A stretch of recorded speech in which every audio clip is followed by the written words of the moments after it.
Je ne parlerai qu'en présence de mon avocat, et c'est le cas, en compagnie de Maître Eteve, bonsoir. Bonsoir. Et également en compagnie de Maître Waro, bonsoir. Bonsoir. Bonsoir à tous les téléspectateurs, bien sûr, votre émission, tous les mercredis, les experts juridiques. Vous avez une question, un doute, vous voulez être orienté, bien vous n'hésitez pas, vous faites le 02 62 566 566 pour pouvoir poser votre question. Attention, faites attention de baisser le son de la télévision pour votre confort et notre confort d'écoute. Voilà, bien écoutez, on attend vos appels.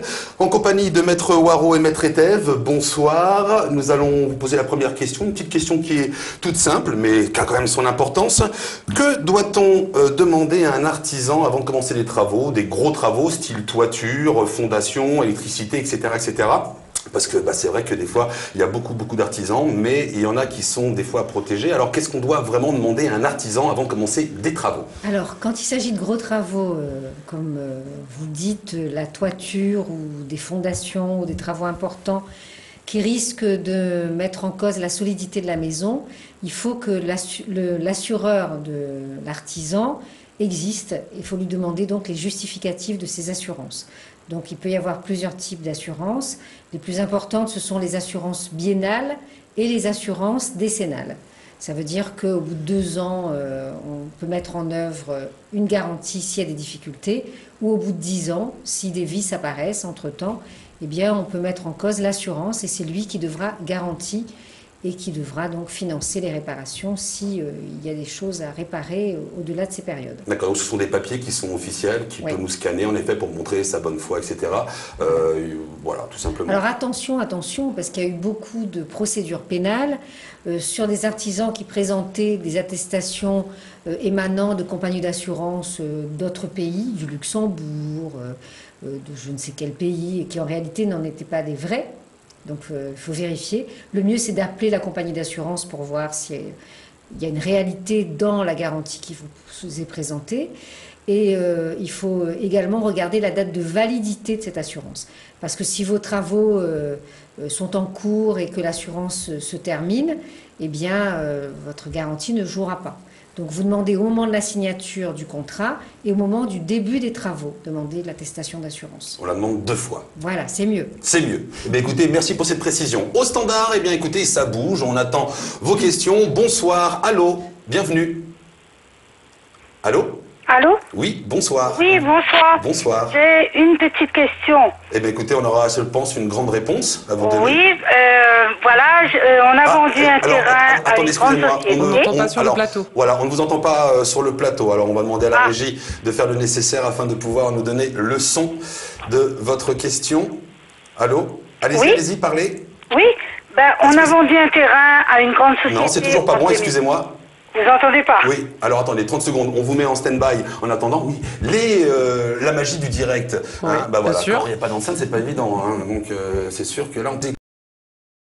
Est-ce que c'est bon en régie? À mon avis, ça devrait être bon, ça va peut-être se faire dans quelques instants. C'est pas bon pour l'instant, mais écoutez, on vous met en attente dans quelques instants. On va continuer également sur une petite question. Justement, on parlait de garantie décennale. Alors, je vais vous poser une question. Si j'ai un souci de garantie avec une société, mais celle-ci a posé le bilan, est-ce que ma garantie, ça n'existe pas, garantie ça existe, est-ce qu'elle tombe à l'eau, c'est qu'à de le dire, ou est-ce qu'il y a des recours, comment ça se passe dans ces cas-là? Oui, malheureusement, quand une entreprise est en liquidation judiciaire, on va regarder quel est l'actif qui reste. C'est-à-dire, est-ce qu'il y a des biens à vendre, des bâtiments, des voitures, des meubles, etc. Donc, en général, quand on arrive à une liquidation, c'est qu'il y a très peu d'actifs. Donc, et en plus, il y a ce qu'on appelle des privilégiés, c'est-à-dire les impôts passent avant, les salaires passent avant, et si éventuellement il reste quelque chose, vous serez indemnisé. En général, il ne reste pas grand-chose, si ce n'est rien du tout pour les travaux que vous n'aurez pas pu finir si l'entreprise est en liquidation judiciaire. Donc la garantie, Voilà. C'est ça? Eh oui. Oh, ça c'est dur. Alors, oui, faites attention quand même, société en bilan. Eh ben, c'est pas très très bon, en effet. Alors, on est toujours en réparation de notre enceinte sur notre plateau. Eh bien, écoutez, je vais continuer à vous poser quelques petites questions, alors, si vous le permettez. Oui. Je vais peut-être ajouter quelque chose, parce que j'ai eu moi personnellement le cas d'une entreprise qui a été liquidée sur des travaux, etc. Alors, ce qu'on peut essayer de faire en général aussi, c'est voir avec le liquidateur s'il y avait au moins une assurance valide au moment de l'exécution des travaux. Parce que s'il y a une assurance valide, on peut, sur les fondements des garanties qu'a rappelé Maître Warou tout à l'heure, à la biennale ou la décennale, essayer de faire une action contre l'assurance pour tenter d'obtenir effectivement des dommagements. D'accord, contre l'assurance assistée, voilà, ou qui a posé Alors, il est évidemment clair que souvent les entreprises qui sont en déconfiture comme ça, qui déposent le bilan, très souvent elles ont fait l'impasse sur leurs échéances d'assurance et au moment où elles vous ont fait les travaux, il n'y a plus d'assurance. Mais c'est quand même une piste à essayer de creuser pour éventuellement avoir des dommagements. Très bien. Bah, écoutez, merci d'avoir complété en effet cette réponse. Maître Etève, il y a pas mal d'avocats qui sont toujours en train de marcher dans la rue pour revendiquer leurs droits. Est-ce que vous pouvez en dire un petit mot pour en savoir un peu plus également sur cette affaire qui traîne déjà depuis un bon petit moment? Alors oui, effectivement, c'est c'est un combat qui nous concerne évidemment personnellement avec Maître Warou et tous les avocats de la Réunion et de France, puisque et de Navarre. Voilà, et de France et de Navarre, puisque nous travaillons beaucoup à l'aide juridictionnelle et notamment à la Réunion. On est vraiment concernés parce qu'on a un quota d'aide juridictionnelle assez important et on veut aujourd'hui, alors que nous travaillons à l'aide juridictionnelle à perte, hein, il faut quand même le dire, parce que nos cabinets, quand on prend les frais administratifs du cabinet, les frais de rédaction d'actes, tout ce qui est secrétariat, copie, etc., on en arrive bien au-delà du quantum qui nous est reversé par l'État quand on défend quelqu'un à l'aide juridictionnelle. C'est par principe qu'on accepte de faire de l'aide juridictionnelle et de défendre les gens qui n'ont pas les moyens de se faire assister par un avocat à l'aide juridictionnelle. Donc on le fait, je veux dire, c'est vraiment une question de philosophie. Maintenant, ce qu'on veut nous imposer en plus de ce qu'on donne déjà pour l'aide juridictionnelle, c'est d'imposer nos chiffres d'affaires pour financer cette aide juridictionnelle. Donc on a vraiment l'impression d'être ponctionné deux fois, de donner en gros, enfin de prendre... c'est un circuit fermé, on a l'impression qu'on s'autofinance en fait. Hein. Et c'est vrai qu'on a vraiment ce sentiment un peu d'injustice parce qu'on parle uniquement pour l'instant d'une taxe sur les chiffres d'affaires des cabinets d'avocats. On ne sait pas trop comment elle va être calculée. Nous ne sommes pas les seuls à bénéficier de l'aide juridictionnelle, puisque les huissiers aussi sont payés par l'aide juridictionnelle sur un certain nombre d'actes. Et on a aujourd'hui réellement aucune avancée d'un point de vue de nos revendications. Voilà, sur cette taxe dont voilà. Alors c'est vrai que il est clair que les barreaux de France et de Navarre risquent de intensifier le mouvement et on risque, j'allais dire, si vraiment on n'est pas entendu, d'arrêter tout simplement d'assister le justiciable à l'aide juridictionnelle le temps qu'on ne sera pas écouté. Donc c'est clair que ça, c'est des choses qui sont pas encore décidées, mais qui sont dans le circuit envisageable. Tout à fait. Parce que je pense que, en tout cas, moi, le peu d'exercice de la profession que j'ai, je n'avais jamais vu les avocats descendre dans la rue en robe. C'est très très rare. Hein, c'est très rare. C'est très rare. On a quand même un protocole très strict à respecter. Les avocats, la robe, c'est dans les salles d'audience. On n'est jamais dans la rue en robe. Et si on le fait, c'est vraiment symbolique. C'est vraiment que ça démontrait une forte envie de dénoncer quelque chose qui pour l'instant n'est pas entendu. Donc c'est vous desservir également aussi les justiciables qui n'ont pas les moyens de pouvoir se payer un avocat. Évidemment. Évidemment. Donc c'est du qui perd au final. C'est ça. D'accord. Bon, bah, écoutez, ça même. Comme quoi, les avocats font également du bénévolat. Et c'est pour ça d'ailleurs qu'ils sortent donc dans la rue pour se faire entendre et puis pouvoir rectifier un petit peu cette nouvelle taxe. Bien sûr, bien sûr. Parce qu'il faut savoir quand même que l'aide juridictionnelle, c'est vraiment ce principe qu'avaient les avocats, vous savez, défendre la veuve et l'orphelin, c'est défendre coûte que coûte, quel que soit l'enjeu. Mais ça devient de plus en plus dur parce qu'effectivement, nous sommes aussi chefs d'entreprise.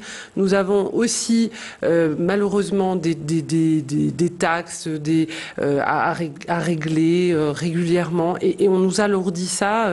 Vraiment, on a l'impression, et on y va de plus en plus, c'est crescendo, quoi. On a vraiment l'impression que, voilà, sur une taxe, par exemple, l'aide juridictionnelle était soumise à une taxe sur la valeur ajoutée qui était réduite. Aujourd'hui, on est passé au même taux que tout le monde.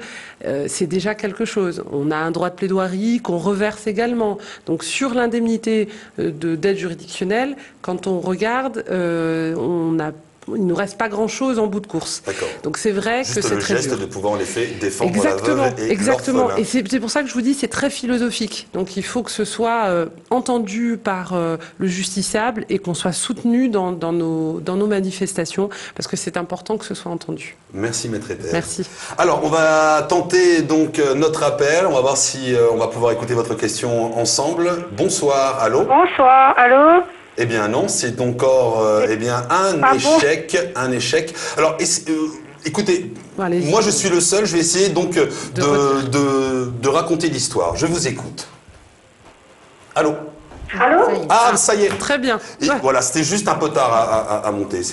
Voilà, on vous écoute. Bonsoir. Bonsoir vous tous. Maintenant c'est trop fort. C'est trop fort. Non, mais pas vous, pour nous à la régie. Ah d'accord. Voilà, allez-y, on vous écoute. Bon voilà, on a vendu un terrain en 2006 à une grande société. Jusqu'à maintenant, le notaire ne nous a pas enregistré de l'acte. Il nous demande des frais forfaitaires de 55 000 €, plus une plus-value de 153 785 €. À l'heure d'aujourd'hui, nous, on est un peu embêtés avec tout le monde. Nous, on ne sait plus ce qu'il faut faire. On voulait un peu votre avis. Maître Ethel, Maître Waro. Alors, les frais forfaitaires correspondent à quoi, madame? C'est pour qu'il puisse annuler la vente qu'il avait fait en 2006, parce qu'il n'a pas pu enregistrer l'acte. Ah, oula. Et il n'a pas pu enregistrer l'acte, pour quelle raison? On ne sait pas. Alors là. Bon, alors, donc a priori, si vous avez des frais forfaitaires et que l'acte n'a pas été enregistré, vous n'avez pas de plus-value à payer. Ouais, et après, on reçoit un papier en nous disant que la plus-value, comme 3 785 €. Mais la plus-value de quoi, puisque vous ne pouvez pas vendre? C'est sur le même terrain. D'accord. Bon, il faudrait savoir exactement quelle est la nature des sommes que le notaire vous demande. Oui. Le mieux, c'est que vous lui demandiez de faire un courrier. Oui. Précisant les montants et les bases d'imposition qu'il va vous taxer. Oui. Et allez voir un avocat avec ça. On va voir si le notaire a fait une faute. Oui. Ou que vous en arriviez à cette situation-là ou pas. Oui. Et dans le cas où il a fait une faute, il faut voir si on peut mettre en cause la responsabilité du notaire. Mais là, c'est trop imprécis pour vous répondre de façon plus complète. Oui, parce que ça fait déjà un long moment qu'ils traînent avec ce dossier et on a plusieurs dossiers en même temps. On a aussi un dossier, on a fait un partage avec les parents. Oui. Les parents sont décédés. Il reste lui tout seul comme frère. Et sur la première partie, il y a des héritiers. Sur le frère, l'autre frère. Mais ça fait 14 ans aussi. Toujours la même chose. Oui. Ah non, madame. La casse était faite. Alors, pour le partage, madame, si vous n'arrivez pas à faire un partage amiable, il faut arrêter avec le notaire. Il faut aller voir un avocat qui va saisir le tribunal. Le tribunal va désigner un expert qui ira voir les terrains, va convoquer tous les héritiers, va faire une proposition de partage et c'est le tribunal qui va décider. Ok. Mais ne perdez pas votre temps, si ça fait 14 ans, c'est trop long. Ah oui, 14 ans. Ouais. Non, il faut arrêter. Maintenant, vous pouvez toujours changer de notaire, madame. Oui, on peut changer de notaire? Oui, vous pouvez toujours le faire. Ok. Voilà. Et il n'y a pas de frais, il n'y a pas de difficulté entre-temps, non? Ça dépend de ce qu'il a fait. Maintenant, dans le cas du partage, non, vous n'avez rien à payer puisque ça n'a pas été fait. D'accord. Voilà.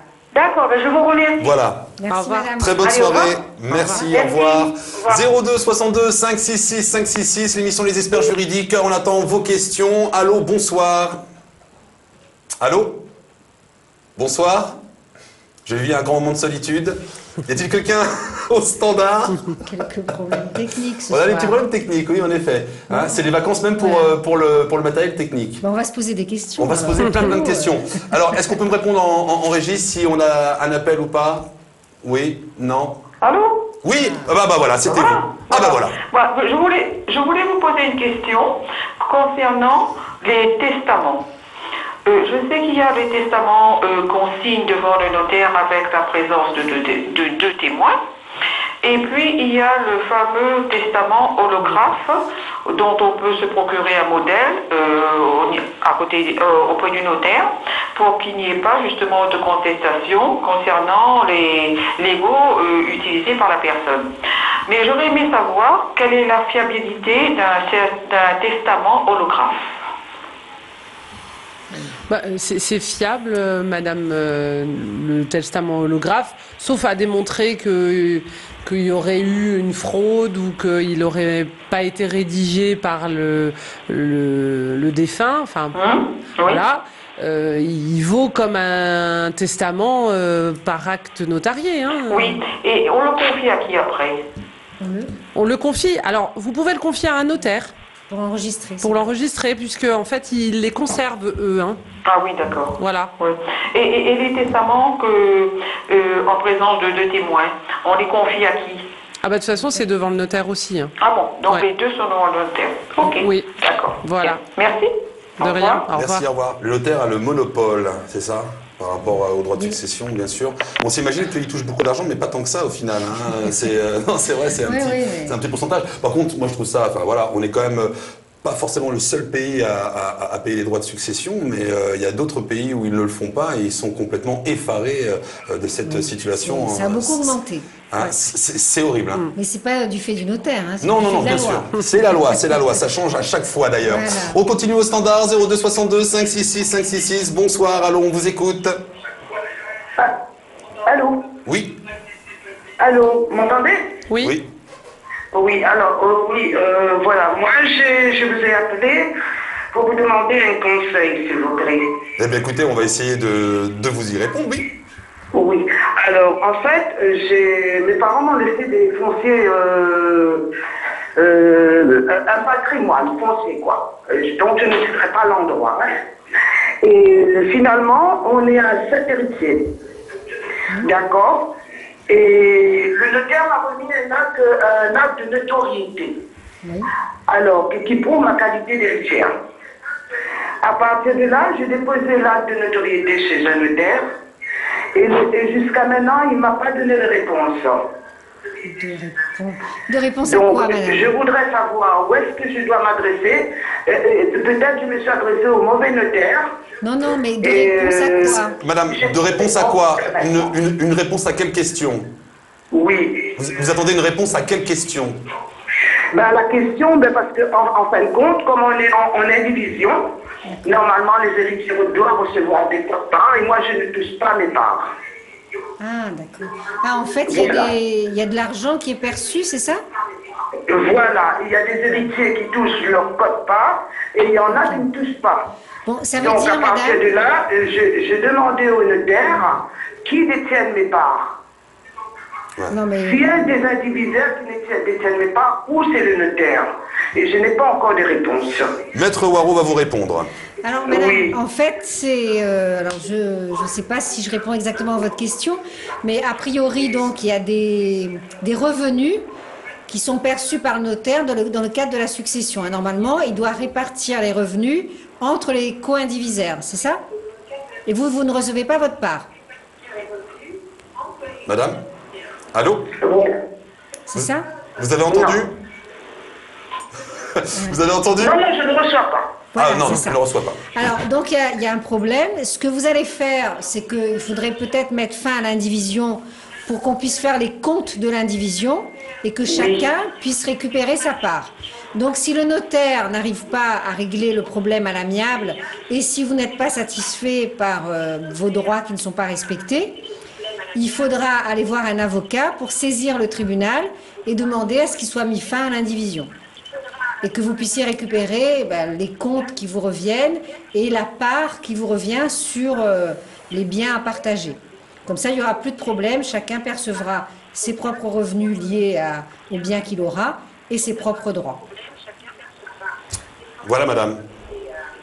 Allô?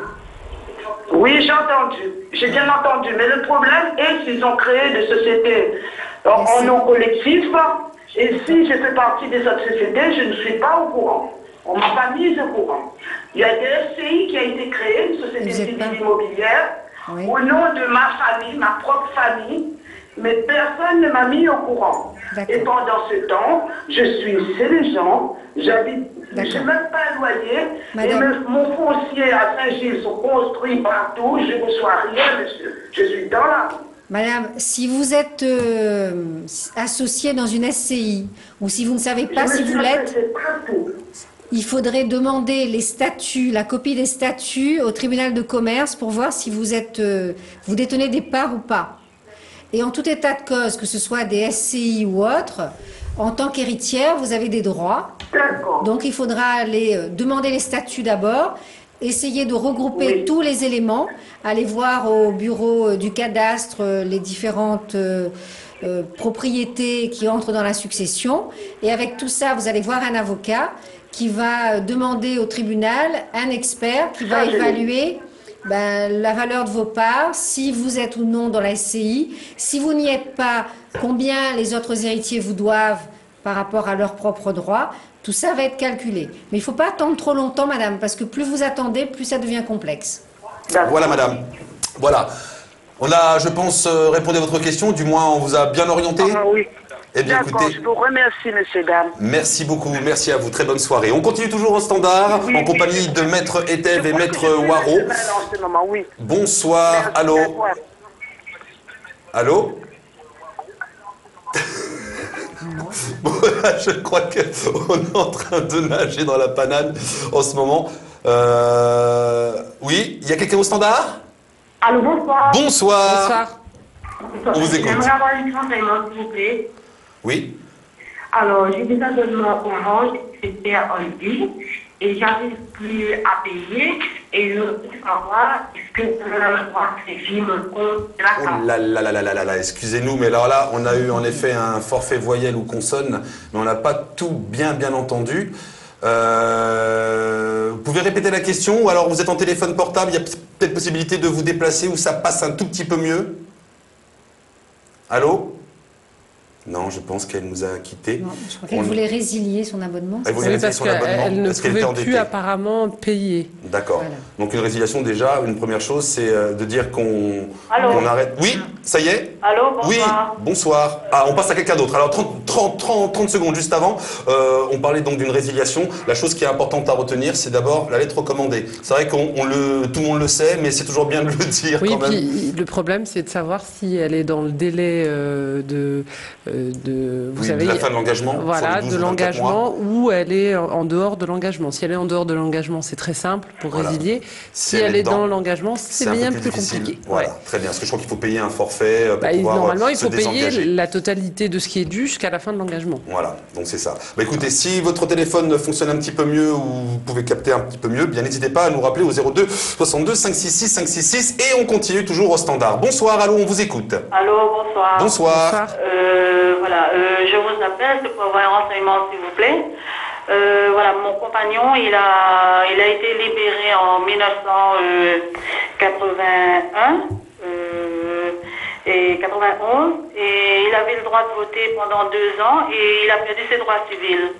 Et maintenant, il n'a plus le droit de voter. On voudrait savoir qu'est-ce qu'il faut faire et comment faire. Alors, c'est très simple, madame. Normalement, sa condamnation est inscrite sur son casier judiciaire pendant 5 ans. Oui. D'accord. Au-delà de ce délai, il retrouve ses droits. Donc, mais ça fait 5 ans, c'est déjà passé quand même. Oui, mais si c'est passé, alors si jamais au bureau électoral de la commune, on refuse l'inscription, il faut qu'il fasse une requête auprès du tribunal d'instance, d'accord, le juge du tribunal d'instance, qui va examiner la demande et qui va ordonner l'inscription de votre compagnon. D'accord. Donc il faut qu'il aille au tribunal alors. Voilà, il faut faire une requête au tribunal d'instance. Du lieu où vous habitez, là. Saint-Pierre, et il faut qu'il voie un avocat ou pas? Non, c'est pas obligatoire. Il peut faire tout seul. Juste au tribunal alors. Comment? Il peut faire ça tout seul. D'accord. Il peut prendre un avocat, mais il peut faire ça tout seul. D'accord. Voilà. Merci beaucoup. Au revoir. Merci, au revoir. Au standard 02 62 566 566, on vous écoute. Allô? Bonsoir. Oui, bonjour. Bonjour. Oui. Je voudrais avoir le renseignement, s'il vous plaît. Eh bien, écoutez, on va avoir le plaisir de vous donner ce renseignement. On vous écoute. Alors, cet abonnement, il fait bien Orange en lui. Voilà, vous êtes revenu. Merci. Ok. Donnez pas de marque, hein, c'est pas nécessaire. On sait que c'est un abonnement téléphonique. Alors, j'ai fait l'abonnement téléphonique, mais je n'arrive plus à payer. Et je voudrais savoir, est-ce que je n'ai le droit de saisir mon compte, la carte, si je n'ai pas payé des abonnements, est-ce que je n'ai le droit ou pas de toucher le RSA? Non, le RSA, non. Le RSA, non. Non. Mais madame, il faudrait peut-être, avant qu'on arrive à ça, parce qu'ils vont peut-être essayer, de résilier votre abonnement. Vous allez à l'agence où vous avez pris votre abonnement, où vous écrivez, si vous n'avez pas écrit, vous faites écrire par quelqu'un, en lettre recommandée, vous résiliez votre abonnement. Maintenant, avant de résilier, renseignez-vous pour savoir si vous êtes dans les délais ou pas, parce que sinon, il peut faire payer à l'abonnement jusqu'à la fin du délai prévu. Parce que là, j'ai déjà résilié le contrat. Comment? Pardon? Elle est déjà résiliée, le contrat. Ah, elle est déjà résiliée? Elle est déjà résiliée. Résiliée pour non-paiement, peut-être. Parce qu'on n'a pas gagné payer. Là, c'est pas le 1200, 1900. Aïe, aïe, aïe, d'accord. Bon, là, ils ne peuvent pas saisir votre RSA. Hein. Le RSA n'est pas saisissable. Mais ils peuvent vous envoyer les lettres recommandées, envoyer l'huissier, vous embêter pendant un certain temps. D'accord, parce que moi j'ai une maison et je paye mon loyer et après j'ai plus rien à payer pour les abonnements. On ne pourra pas vous saisir. À un moment, ils vont constater qu'on ne peut plus recouvrer la créance et ils vont s'arrêter, mais avant de s'arrêter... Par exemple, si marié contrat un CDD, par exemple, on est marié, est-ce que je ai le droit de saisir? Oui. Là-dessus, ou bien j'ai le droit? Oui, on a le droit. Si vous les payez par quelqu'un ou dépasse le RSA, on a des seuils pour la saisie, et ils ont le droit de saisir une petite partie. Ouais. Donc, par exemple, si une personne gagne 700 ou 800, on a le droit de saisir? Il dépend de la composition de la famille, madame. Si vous êtes tout seul, oui. Si on a 1 ou 2 enfants, il est un peu plus difficile. D'accord. Les plafonner, les calculer par rapport à la composition de la famille. D'accord, mais comme moi, je suis seule. Vous êtes seul, oui, si vous percevez un petit peu plus de 600 €, on va pouvoir saisir une petite partie. D'accord. Mais au lieu de saisir, madame, vous proposez... Madame, de rien, au revoir. Au revoir. Allez-y quand même, maître, on finissez quand même l'orientation. Au lieu de saisir, parce qu'il y a des frais quand on saisit un salaire ou des indemnités qu'on a, il vaut mieux proposer un règlement à l'amiable. Ça évite bien des choses et des fois vous montrez votre bonne foi et ça permet de trouver un accord après plus facilement. Voilà, c'est vrai que les opérateurs des fois peuvent faire aussi un effort un peu comme le réseau, des fois se plier quand le vent est là. On continue au suivant. Bonsoir, on vous écoute dans les experts 02 62 566 566. Bonsoir. Allô, bonsoir. Bonsoir. Bonsoir. Alors, au fait, j'aurais aimé poser une question. Alors, au mois de septembre, je suis convoquée pour un jugement au tribunal. Et au fait, j'ai eu droit à l'aide juridictionnelle. Et avec la partie adverse, on a pu trouver un accord. Et du coup, on doit normalement annuler le jugement qui va bientôt passer. Et moi, j'aurais aimé savoir, concernant l'aide juridictionnelle, est-ce que ça va être valable ou pas concernant l'avocate? Alors, madame, je vais vous répondre très rapidement. Oui. Alors, il faut savoir que les avocats ne sont pas là que pour le contentieux. C'est-à-dire que si vous et la partie adverse avez trouvé un accord, il n'y a aucun problème, vous pouvez en parler à votre avocat et la partie adverse à son avocat. Et le jugement de septembre ne fera qu'homologuer l'accord que vous avez trouvé. D'accord? Donc au moins, comme ça, vous aurez une décision qui homologuera l'accord. Les avocats n'iront pas mettre de l'huile sur le feu là où il n'y en a pas. L'avocat, si en plus vous avez déjà eu la décision d'aide juridictionnelle, qui vous a déjà reçu, etc., il serait utile d'aller jusqu'au bout de la mission, c'est-à-dire d'aller jusqu'au jugement qui ne fera qu'homologuer votre accord. D'accord?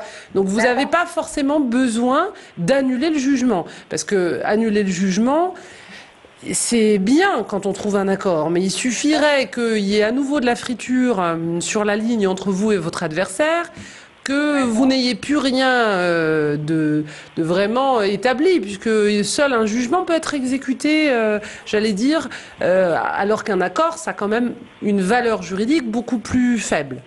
D'accord, parce que on m'a dit qu'il y aura radiation, voilà, quelque chose comme ça, ce sera radié. Et qui vous a dit ça? C'est la secrétaire de l'avocate.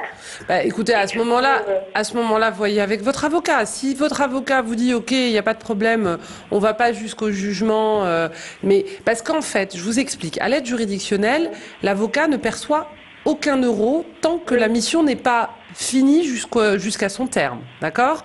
Donc, si jamais elle ne va pas jusqu'au bout, si l'avocat vous dit « Ok, il n'y a pas de problème, moi je vais faire radier le dossier et je vous demande rien comme frais pour mon cabinet », j'allais dire, tout le monde est bien.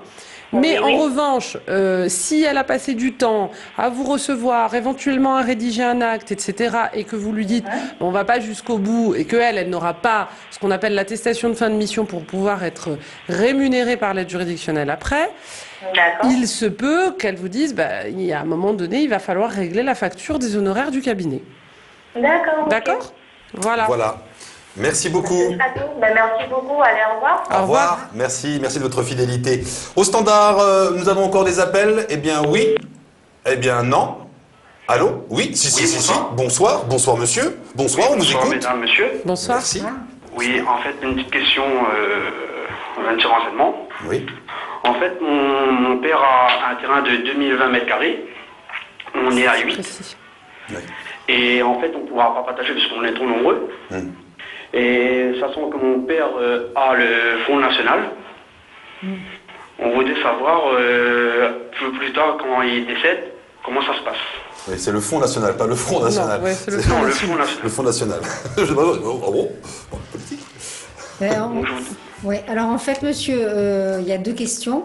Effectivement, si la valeur du terrain est importante, le Fonds national peut faire valoir ce qu'on appelle ses droits sur la succession. D'accord ? D'accord. Donc elle peut demander à être remboursée en gros de ce qu'elle a payé à votre père. Au moins en partie. Après, il restera une partie parce que 2000 mètres carrés, ça a une certaine valeur quand même. Et donc, s'il reste une certaine valeur, vous avez la possibilité ou de vendre et de partager l'argent, ou de donner à quelqu'un ou à 2 ou 3 héritiers et les autres payent la contrepartie aux autres héritiers. D'accord. Donc, il y a toujours des solutions possibles. D'accord. Voilà. Et pour le droit de succession? Oui. Il n'y aura pas beaucoup là, monsieur, parce que vous êtes 8 et vos parents peuvent vous donner une valeur. Alors, aujourd'hui, c'est 100 000 euros de valeur par enfant qui sont exonérés de certains droits. Il y a très peu de droits dans ce cas-là. D'accord. Voilà. Et d'ici là, peut-être que les choses auront changé, il y en aura encore moins peut-être, ou encore plus. Mais à la date d'aujourd'hui, la valeur que votre père peut vous donner à chaque enfant, c'est 100 000 euros, qui sont exonérés de certains droits. Il reste quelques droits d'enregistrement, mais ce n'est pas très élevé. Et en plus, le Conseil général donne une aide également aux gens qui n'ont pas trop les moyens pour régler la succession. Donc vous pouvez solliciter le Conseil général si vous n'avez pas les moyens. Ils aident les gens à sortir de l'indivision. Il faut remplir certaines conditions de revenus. D'accord, c'est le revenu. Okay. Voilà. D'accord. Pour régler En tout cas, voilà, je monsieur. vous remercie bien, madame. On vous a bien aiguillé avec Maître Waro? Comment? On vous a bien aiguillé? Oui, c'est bien. En plus, l'émission, c'est bien. Hein. On n'a pas besoin de se déplacer sur Saint-Pierre ou ailleurs. C'est nous qui venons chez vous. Ah oui, là c'est sûr. Je vous remercie bien, monsieur. Merci, bonne soirée, merci. Toujours en compagnie de Maître Waro et de Maître Etève dans l'émission Les Experts. Eh bien, nous continuons encore à accueillir vos appels au 02 62 566 566. Bonsoir. Allô? Allô? Oui? Oui, bonsoir, Oh ben, bonsoir, c'est vous. Bon, vous pouvez rester dans l'anonymat le plus complet, il n'y a pas de souci. Mais bonsoir. Bonsoir. Est-ce que vous êtes en direct? Vous êtes en direct, mais bien sûr. Bon, eh bien, je voudrais poser une question. Moi, c'est Saint-Rose. Donc, je voudrais poser une question sur le Fonds Solidarité Nationale. Oui, monsieur. Allô? Oui, oui, on vous écoute. On est tout oui, on vous Alors, écoute. si par exemple, quelqu'un, par exemple, il gagne très peu de retraite, et il est bien. Oui. Comment ça fonctionne avec le Fonds Solidarité Nationale? Quelles sont les conditions? Monsieur, en fait, en fonction de la valeur de la succession, d'accord, Oui. le Fonds national, c'est la solidarité de l'État. Et Oui. si l'État, si demain on meurt, il estime que vos biens, est important, il peut récupérer sur la succession la valeur de ce que le Fonds national a donné. Après, ça dépend de la valeur du patrimoine. Le montant à récupérer dépend de la valeur du patrimoine. Ah, bon, d'accord. Voilà. Mais avant d'accepter le fonds social de solidarité, maintenant, la sécurité sociale a l'obligation de vous donner l'information. Comme ça, vous connaissez, quand on touche le fonds, au moment de la succession, on doit rembourser ou pas. Et si on ne connaît pas, on peut demander à la sécurité sociale. Quand ça va, c'est à partir de quelle valeur, s'il vous plaît? Pardon? Quelle valeur? Quelle valeur? Je crois que je crois que c'est 65 000 euros ou 35 000, je crois. 35 000 euros? Ouais. Ah bon, d'accord. Voilà. Et à côté de ça, monsieur ou madame, est-ce que si vous avez prendre une certaine somme de la Fonds Solidarité Nationale, est-ce que vous pouvez vendre bien et rembourser après le Fonds Solidarité? Alors non, vous ne pouvez pas rembourser, mais vous pouvez renoncer. Mais le mieux, c'est de prendre rendez-vous avec la sécurité sociale qui calcule. Et puis, monsieur, si vous avez des biens, c'est bien, mais en même temps, il faut pouvoir vivre. Hein? Oui, mais justement. Parce que si vous avez des biens, on a, par exemple, vous touchez une valeur un salaire, un minimum de 300 euros par mois. Oui. D'accord? Les difficiles arrivent avec 300 euros par mois, madame. C'est pour ça qu'il y a le fonds de solidarité. Donc l'État vous aide et après il récupère. On a bien une valeur, par exemple, de 100 000 euros. Oui, vous pouvez vendre votre bien aussi. Et lui peut vendre et rembourser. Oui, vous pouvez vendre, rembourser, je ne sais pas, mais en tous les cas, pouvoir vivre avec votre bien. Pas besoin de rembourser, vous n'êtes pas encore mort, vous n'avez pas besoin de rembourser. Si par exemple on a un bien, et on n'a aucun moyen de vivre, à quoi sert ce bien? Vous vendez. Il faut vendre. Ça, c'est un gros souci. Mais oui, mais avant, en ce moment, c'est difficile. Parce que quand ils vendent quelque chose, ils sont en face de vous un acheteur. Ouais. Et l'acheteur a plus la réunion, hein, même en France. Hein. Et l'acheteur, il devient rare. C'est vrai. C'est vrai. Oui, hein. Voilà. Ouais. Bon, voilà, je pense qu'on a pu vous orienter avec Maître Waro, monsieur. Pardon? Les bons? Oui, d'accord. Vous avez eu renseignement, du moins, vous savez quoi faire maintenant? Oui. Bon, écoutez, très bonne soirée à vous, monsieur. Allez, au revoir, merci, monsieur. Au revoir, merci, très bonne soirée. On continue au standard 02 62 566 566. On connaît pas quoi le téléphone maintenant, hein. Allô, bonsoir. Bonsoir. Bonsoir, on écoute votre question, madame. Je vous téléphone parce que j'ai un gros souci, pas forcément moi, mais ma grand-mère. Oui. En fin de compte, c'est un placement de tutelle. D'accord. Le souci, c'est que ma grand-mère ne vit pas seule. Il y a deux enfants encore dans la maison. Et j'ai envoyé les enquêtes et tout. Ça a commencé à débuter.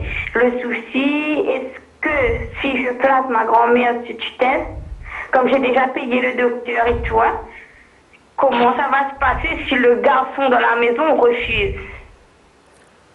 Refuse quoi, madame? Refuse, oui. Si le garçon à la maison refuse la tutelle? Non, pas forcément la tutelle, parce qu'il ne veut pas que les assurances sociales, parce que ça me vient un petit peu la maltraitance aussi. D'accord. Donc j'ai... Ben, madame, oui, Oui. en fait, vous avez une responsabilité. Si c'est votre grand-mère, ben, Oui. pour la tutelle, il faudra faire une expertise, d'accord? Oui, Apparemment, je vous sais. avez déjà fait, c'est ça? Ben, ça doit passer. Alors, ça doit passer. Ben, après, vous saisissez le juge des tutelles. Et s'il y a des mesures à prendre pour la protection de votre grand-mère, ben, il faudra en parler au juge des tutelles. Et si éventuellement, il faut la placer ou faire en sorte que les gens partent de sa maison, on peut également le faire si c'est à elle. Et elle n'est pas obligée de supporter n'importe qui dans sa maison non plus, hein, si ça se passe mal. Si, je vous comprends, mais le souci, ma grand-mère, elle aime tous ses enfants. Mais même si elle ouvre pas sa bouche, en fait, quand elle a peu d'exprimer. C'est pour ça que si elle est placée sous tutelle, c'est le tuteur qui fera les démarches pour vérifier à quel titre les personnes vivent au domicile avec votre grand-mère. Et s'ils n'ont aucun droit pour vivre avec elle, ils seront, on leur demandera gentiment déjà de sortir. Et sinon, après, ils feront l'objet d'une expulsion parce qu'ils n'auront peut-être pas de droit pour occuper le logement de votre grand-mère. Et votre grand-mère, elle ne pourra pas dire grand-chose puisque de toute façon, c'est le tuteur, si elle est placée sous tutelle, qui fera les démarches. D'accord, et je pourrais avoir une autre question, s'il vous plaît, concernant elle-même. Allez-y. Parce qu'elle n'a pas vu son médecin il y a quand même 2-3 années. Oui. Et comme il y a l'un des filles qui ramasse les papiers, le souci, c'est qu'elle n'a pas de soins. J'ai envoyé déjà le médecin, mais c'est pas le médecin traitant car elle n'est pas elle n'a jamais rempli le dossier, quoi. Pour avoir la CMU, vous voulez dire? Oui, pour la CMU. Là, j'ai demandé un numéro provisoire. Je ne sais pas si ça va passer ou pas. Alors, le mieux, madame, essayez de vous rapprocher du CCAS de votre commune. J'ai fait. Et pour leur dire de faire le nécessaire pour remplir ses papiers. Parce qu'effectivement, si elle a un problème, elle doit aller à l'hôpital, ça va créer un problème. Donc, il faut absolument... Parce que je suis allée au CCAS aussi. Hein. Oui. Mais après, le souci, c'est qu'il y a un gros conflit de famille. Ouais. Ben là, à mon avis, la mesure de tutelle s'impose. Hein. S'il y a des gros problèmes de prise en charge, etc., le tuteur fera le nécessaire.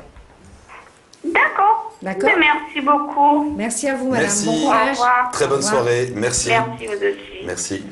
On enchaîne avec une dernière question au 02 62 566 566. Les experts sur Télécréole. Bonsoir, on vous écoute en compagnie de Maître Etev et de Maître Waro. Bonsoir. Pouvez baisser s'il vous plaît le son de votre télévision? Oui, bonsoir, allô? Allô, bonsoir. Oui. Alors, bonsoir tout le monde sur le plateau. Bonsoir. Voilà, j'entends depuis tout à l'heure, les gens, ils parlent de Fonds national, hein? Non, oui, de fonds national. Oui. Voilà, concernant la retraite des parents, quoi. Et, en fait, nous, on est à... Notre père, il a une parcelle de terrain aussi, et on est à 7 enfants, hein? Et on est un petit peu dans le même cas, sauf qu'il n'a pas fait le Fonds national, mais il a une allocation supplémentaire, c'est-à-dire une retraite supplémentaire. On aimerait savoir si c'est aussi le même cas pour le remboursement à son décès, quoi. Non, pas du tout, madame. Pas du tout. La retraite complémentaire est pas... on ne peut pas la récupérer sur Parce que l'héritage. sur sa feuille d'impôt, sur sa feuille de déclaration d'allocation pour sa retraite agricole, quoi, c'est bien précisé, allocation supplémentaire, avec une petite étoile sur le côté. Donc on s'inquiète un petit peu aussi, nous. Non, en fait, il a dû travailler dans d'autres périodes et sous d'autres régimes que le régime agricole, ce qui veut dire qu'il a la retraite de base agricole et il a une retraite complémentaire. Mais ce n'est pas du tout le même régime que le Fonds national. D'accord. Ne vous inquiétez pas. On est très soucieux et écoutez... Voilà. Écoutez, ce sera un merci souci de beaucoup. moi. Merci beaucoup. Merci, au revoir. Au revoir. Au revoir. Au revoir. C'était notre dernier appel pour clôturer en effet notre émission Les Experts Juridiques. On aura le plaisir également de nous retrouver mercredi prochain pour vos questions. Écoutez, à toutes et à tous, une excellente soirée. Merci encore à Maître Waro. Merci beaucoup. Merci également à Maître Ethel. Merci également pour ces précisions. En effet, l'aide est très très importante.